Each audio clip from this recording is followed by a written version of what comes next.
even this longer term chart really is still only $36, Yeah. which is right But up to again, these highs. So yep. that's definitely the sweet spot, 34 to 36. If we hit that, I have no doubt it's probably going to like pause and pull back. And that's probably where we could see silver cap out until we go through a bear market in equities and the recession clears itself out. And then I think after that, we'll see, precious metals. The next key target is 25.80 for gold. And then there's potential for it to rally up to the 27.40, but that's a little more out there. The current market analysis by Chris Vermeulen, a noted market trader, underscores the potential upside in gold and silver prices, leveraging Fibonacci retracement and extension levels to pinpoint possible future targets. According to Vermeulen, the gold market recently saw a rally with an estimated 10% upside from its current price, making gold miners a potentially lucrative investment.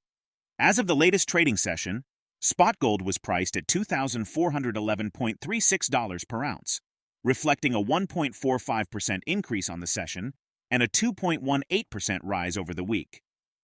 Currently poised near crucial breakout levels, gold will likely attempt to reach the $2,500 mark. Vermeulen sets near-term targets for gold around $2,580, potentially reaching $2,650 or even $2,740.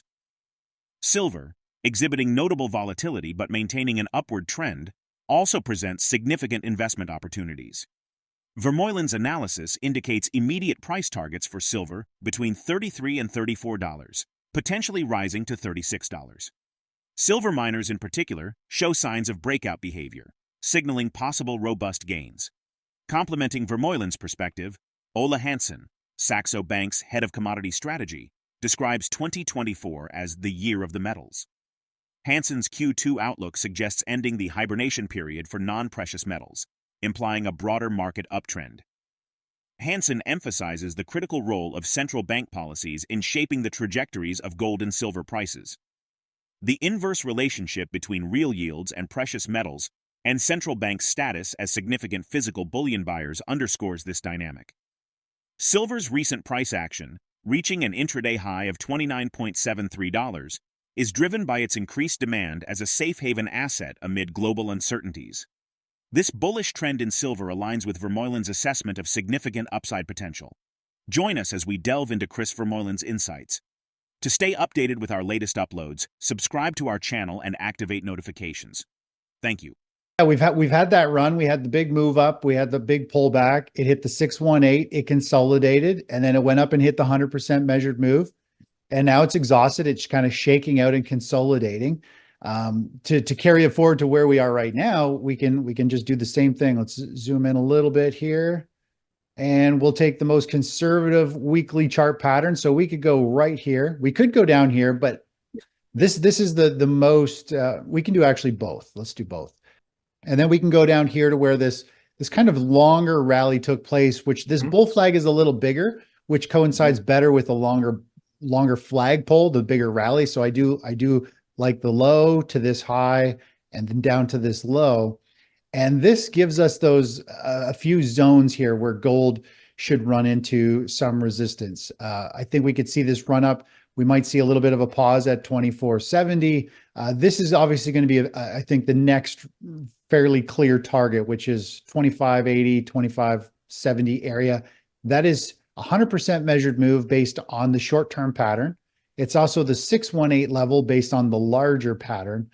So that to me is kind of the next key target is 25.80 for gold. And then there's potential for it to rally up to the 27.40. But the monthly chart actually points to about 26.50, which is a little bit higher. So again, depending on the time frame you step back, how big of the picture you want to look for.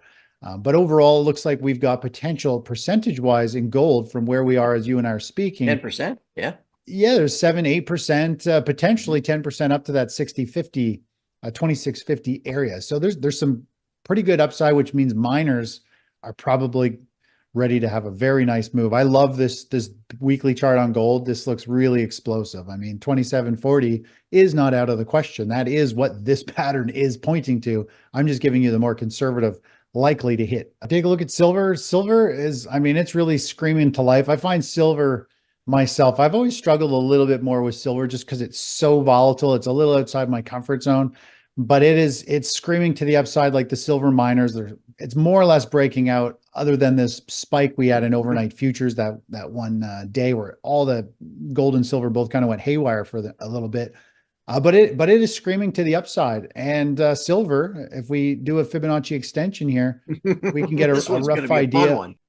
I mean, we're looking at 33, depending on where we take this, $33, 31, 30, or $34. And if we zoom back on the Now charts, take that back and you'll see what 34 is, Chris. yeah, let's just go back to the weekly chart, get a better view Might here. have to go. There you go. Now look where 34 is on there.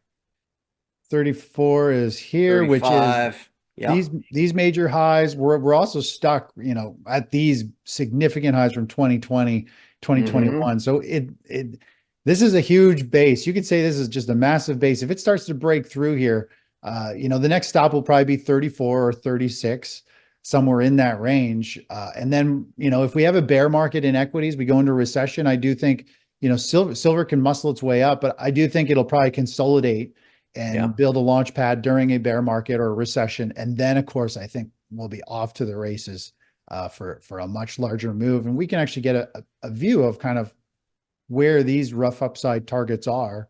Even this longer term chart really is still only $36, which is right up to these highs. So that's definitely the sweet spot, 34 to 36. If we hit that, I have no doubt it's probably going to like pause and pull back. And that's probably where we could see silver cap out until we go through a bear market in equities and the recession clears itself out.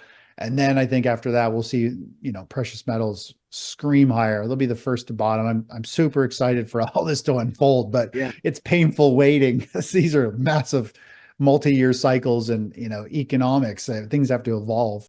According to market trader Chris Vermeulen, the short-term and long-term charts for gold and silver indicate strong bullish potential. This optimistic outlook is supported by current market trends and technical indicators that continue attracting speculators to both precious metals long sides. In early U.S. trading on Friday, gold and silver prices have shown mild gains. Silver is nearing its 3-year high, achieved in April, demonstrating robust upward momentum. As of the latest session, gold reached $2,391.60 per ounce, while silver stood at $29.965 per ounce. Beyond bullish technical charts, geopolitical risks, including military and trade conflicts, contribute to the demand for gold and silver as safe haven assets. The financial system faces multiple risks, such as issues in housing, commercial real estate, rising bankruptcies, potential banking system collapses, sovereign debt crises, and currency crises. These factors collectively enhance the attractiveness of precious metals for investors seeking stability amid uncertainty. In this context, Vermeulen asserts that metals are expected to outperform the stock market in the near term, potentially over the next month or two. Let's get back to the interview. If we look at the short-term chart really quick here, we can see very similar type of pattern using Fibonacci extension as what gold had. We had the low, we had a high, we had a pullback, and we carry that forward. And so based on that momentum, we had a strong move, the pullback, and it went right up to this 100% measured move. And now it's been dealing with, it ran out of momentum. That's what Fibonacci does. It says at 100%, that's where it should run out of momentum. So now it's building a launch pad. And now it looks like it's starting that run up and it's starting to break out for another move higher. And based on this pattern, I mean, there is quite a bit of potential upside for the miners here. If we were to go from this low and take this big bull flag pattern and take this low and carry that forward, I'll have to shrink this chart down for us to see those targets. But you can see those upside targets are fairly significant up there. We could see GDX run from where it is right now, about 6-7%, all the way up, 17-18%, somewhere in that range. So this is a very nice pattern with a lot of momentum, I think, building behind it. I think we're in that market condition where money seems to be rolling into commodities, commodity or resource stocks. So this is the time, I think, for metals to shine and potentially dramatically outperform the stock market for a short window, for a month or two as we go forward.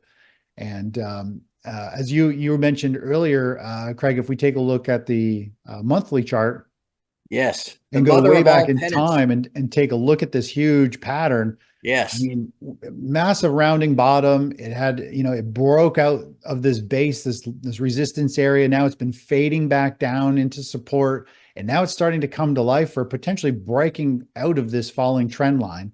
And of course, those targets, which is interesting, if we zoom in, those upside targets, this 618 coincides with these two major tops. Yep.